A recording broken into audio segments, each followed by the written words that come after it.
Oi, meus amados irmãos em Cristo Jesus, Deus abençoe a todos. E vamos aí na nossa lição 13, tendo como título Servo do Senhor, parte 2. Uma lição muito interessante para a nossa vida e vamos dar sequência aí à nossa leitura diária. Hoje nós vamos estar aí fazendo a leitura no livro de Mateus, capítulo 8, do versículo 16 a 17. Então nós vamos estar aqui lendo sobre alguns temas, que é com relação à cura, o momento que o Jesus põe à prova aos que querem segui-lo. Olha aí, servo. E o momento em que Jesus acalma uma tempestade.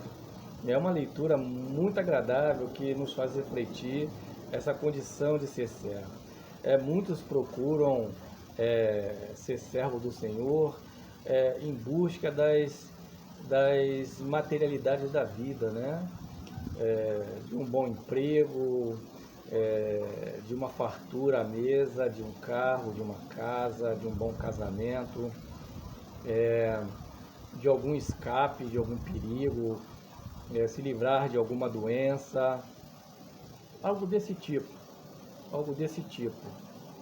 As pessoas sempre têm algum motivo para estar buscando ao Senhor. Eu acredito que esses motivos também sejam ferramentas, para que possamos abrir o coração de fato e deixar Deus agir na nossa vida, que seja isso. Mas se o coração estiver impregnado apenas com os desejos carnais, a graça da salvação jamais terá entrada em nenhum coração. Mas vamos à leitura de Mateus capítulo 8, a partir do versículo 16 até o versículo 27. A palavra diz assim: Chegada a tarde, trouxeram-lhe muitos endemoniados, e ele meramente com a palavra expeliu os espíritos e curou todos os que estavam doentes, para que se cumprisse o que fora dito por intermédio do profeta Isaías. Ele mesmo tomou as nossas enfermidades e carregou com as nossas doenças. Vamos aqui a esses dois versículos aqui nesse breve momento. A gente entenda algumas coisas. Jesus, na leitura anterior, ele foi batizado ali por João, precisava passar pelo batismo, mesmo João tentando persuadi-lo que não, mas depois entendeu que era necessário, porque ele tinha que se colocar como um de nós. Naquele momento, a gente vê no contexto da leitura que fizemos ali em Mateus 3, no capítulo 11 e 17, Jesus logo em seguida foi repelido ao deserto e ali foi tentado por Satanás e passou por aquela prova. Então, o servo do Senhor estará sempre, constantemente, sendo tentado a fazer aquilo que não agrada ao Senhor. Por isso, João 8,32, ele é muito enfático quando coloca: conhecereis a verdade, e a verdade vos libertará. E essa verdade, ela começa primeiro pelo conhecimento de Deus e daquilo que Ele prescreve na nossa caminhada. Quando conhecemos a Bíblia, sabemos como lidar com esse mundo presente, com essa vida presente, diante dos nossos governantes, diante dos nossos líderes, tanto eclesiásticos quanto na vida pública, certo? Então, conhecendo a verdade, nós temos a obrigação de saber lidar com essas coisas no nosso dia a dia, para que não entremos em pecado. Então, nessa questão desse contexto aqui, de Mateus 16, 17, não quer dizer necessariamente que Jesus veio para tirar toda a enfermidade deste mundo. Veja bem, ele curou a muitos foram curados, mas essas curas ela eram a direção para a glória de Deus, essas enfermidades ela representa o pecado pelos quais as pessoas tinham como maldição na sua vida, Então representava o pecado da própria pessoa. E Jesus veio para para levar a maldição, bem como a culpa do pecado, né?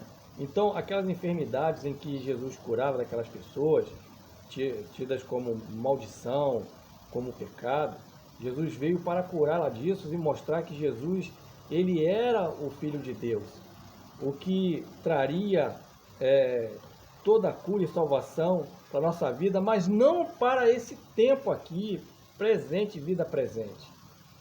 O primeiro momento é a cura de nossas almas, do bom entendimento de Cristo. Mas a verdadeira cura, a verdadeira vestes alva purificada por Senhor, é com um novo relacionamento com Deus. E como isso se processa?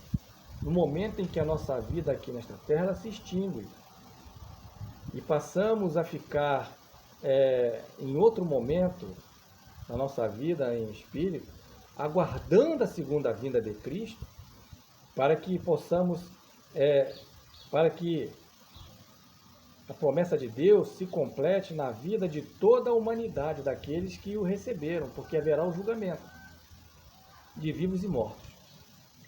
Ok? Então, esse momento de cura do Senhor é para mostrar para que ele veio. Tanto que muitos foram curados, né? Mas nem todos, né? Nem todos. Jesus curou a humanidade de toda a sua enfermidade. Contudo, a gente entende que ele não prometeu resolver a doença do mundo ou da igreja antes da sua segunda vinda. Ele não prometeu isso. E a gente pode ver isso aí, né, no versículo 20 a 23, e ainda lá em 1 Coríntios, capítulo 15, versículo 26, e Apocalipse 21, 4. Faça essa leitura lá. Né? Nesse momento, essa vida que nós vivemos é uma vida de preparação para a eternidade. Como servos, temos que ser cumpridores da vontade de Deus na nossa vida, porque muitos ainda precisam ser salvos. Então a palavra diz ainda aqui no versículo 18, quando Jesus põe à prova os que querem segui-lo.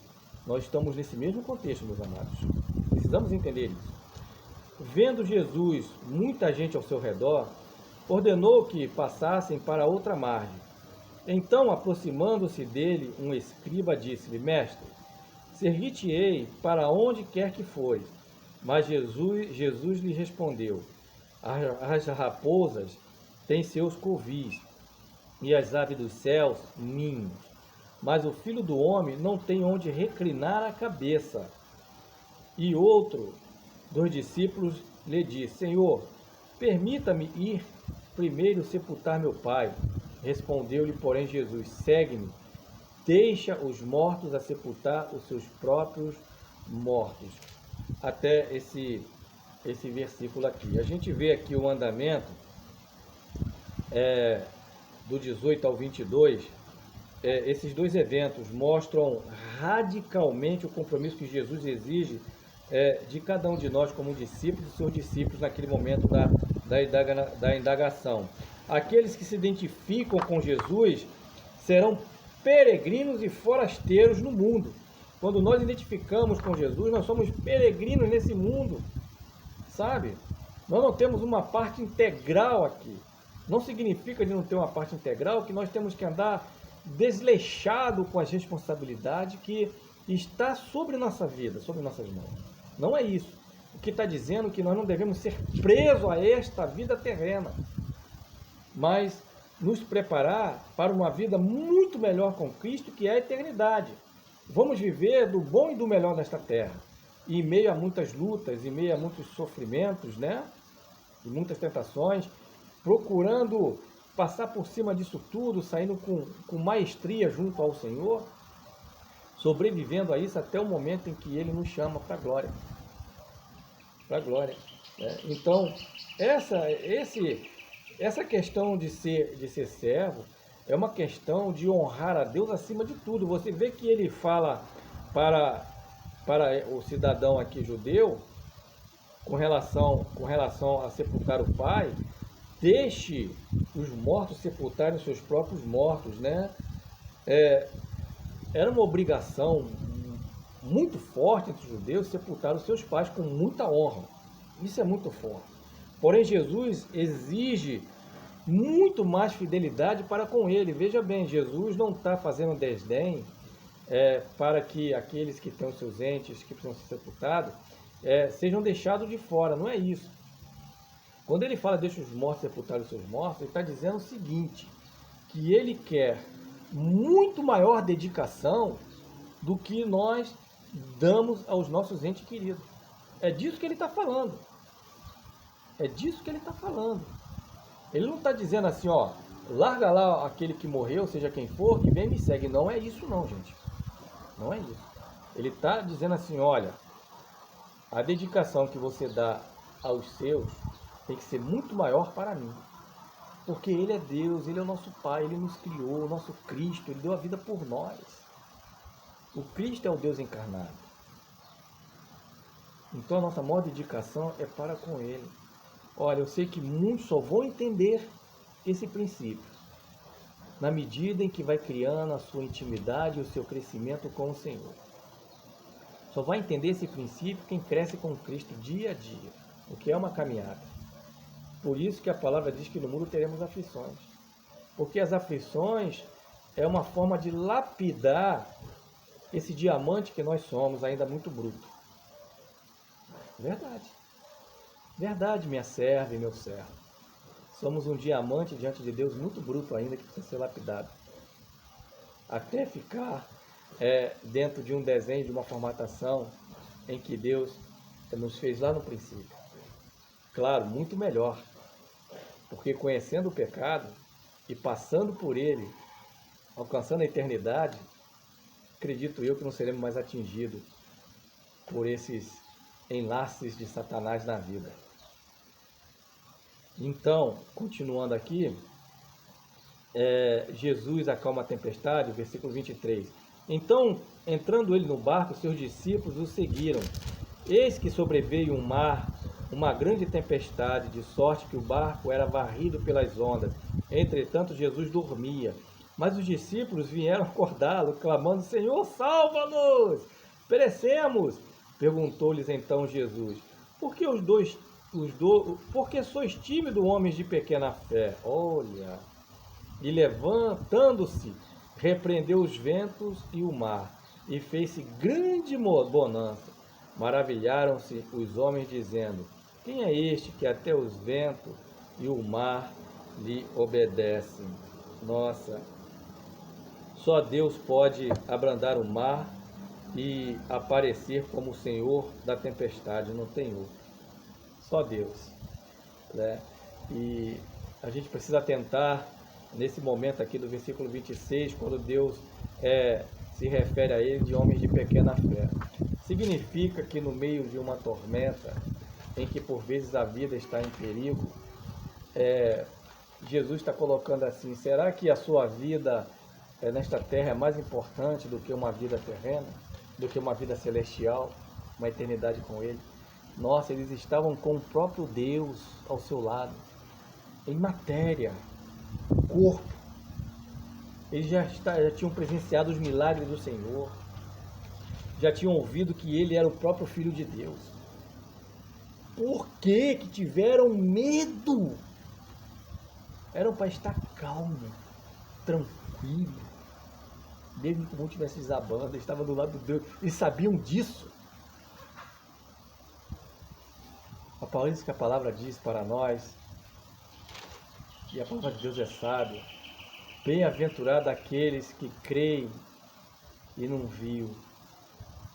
Olha, eu tenho Deus aqui do meu lado, como você também tem Deus aí contigo. Mas a presença de Deus espiritual, nós sentimos isso. Eles tiveram mais do que isso. A presença do Senhor espiritualmente e presencialmente. E não creram, tiveram medo naquele momento. O que o Senhor diz é que nós temos que ter calma, muita calma em momentos de tribulação e de aflição. Mantenha a sua serenidade. Deixe de ser rabugento. Deixe de ficar resmungando, reclamando de tudo. Sabe aquela síndrome de Hard, que era um desenho animado? Ó dia, ó azar, o tempo inteiro reclamando das fissuras da vida. As pessoas parecem que levam a vida como esse personagem. Está sempre cansado. Está sempre cansado, reclamando de tudo. Servo resiste. Servo luta. Sabe? Servo, ele clama, ele pede a Deus força. Servo é assim.